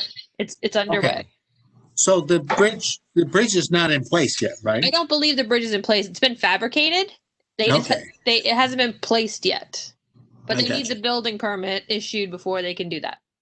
Yes, I understand. But so perhaps substantially complete refer to the fabrication process, maybe? Possibly, yes. Yes, that sounds like that's. They're wondering when can I cross the stream on the bridge? So it's going to be a little bit before that happens. It's getting there. Okay, we've gone past our allotted time. Does anybody have any burning or important issues that they want to raise? Perhaps that we could tee up as the first thing to talk about next month. Well, Ken, before we go, just the first bullet there under related issues, tying into what Nicole was saying about the ongoing active Fairfax plan and the equity committee and like that. The board in August approved a letter to the board of supervisors on a social equity chair on this committee. And what is the status of that? I haven't sent it yet. But what I want to do, I want to resurrect it. And you were the author of that. Is that right? Correct. Okay. So let me show you the edits that I've done to that, just as a check to be sure that I haven't done injustice to the text. I don't think I've done anything radical, and then we'll get it out. How's that sound? Roger. Okay, I'll stand by to get that. Any other issues? I just have one note. This is David. Excuse me. We have because we had the week delay for this month's meeting, so the next meeting is on the 9th. So that's a short turnaround. So if you can get as we did this time, I think the agenda was really helpful for us this time with a lot of the questions queued up, and I think it really helped us provide some good answers this time around. I believe Deputy Executive Rachel Flynn will be attending in December. So that's another thing to keep in mind, and that'll be on the 9th. So it is a short turnaround to get that draft agenda to me by I guess next Wednesday before Thanksgiving, and then we can get it posted the following week. And this is Jim. I'll say real quickly that the Transportation Advisory Commission agreed to do some coordination, and that I'll start doing that with my compatriot in the Mount Vernon district. Be kind of loose as we suggested. Everything that was good. Be fairly informal. But if you want to find out more about that, we're going to try to share agendas in advance of each of the meetings at the start. That's pretty much where we're at. I also have established a standing meeting with my Hartford 2AC and Lee District, Alexis Glenn. Great. Those are great connections, and we've been needing to do that for some time. So thank you, gentlemen, both for setting that, for breathing life into that. And we'll set aside time in the future meetings for back briefs on items of common interest between us and Transportation Advisory Committee. Any other final hits?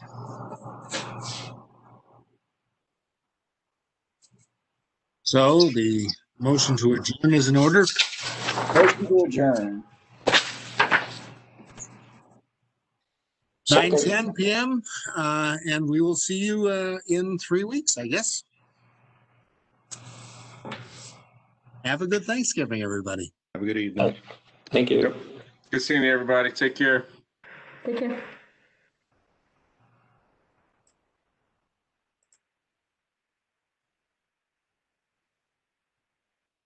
Thanks, David, for setting this up and making it work.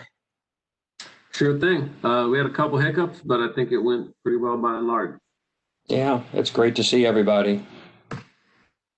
And now I will stop the recording.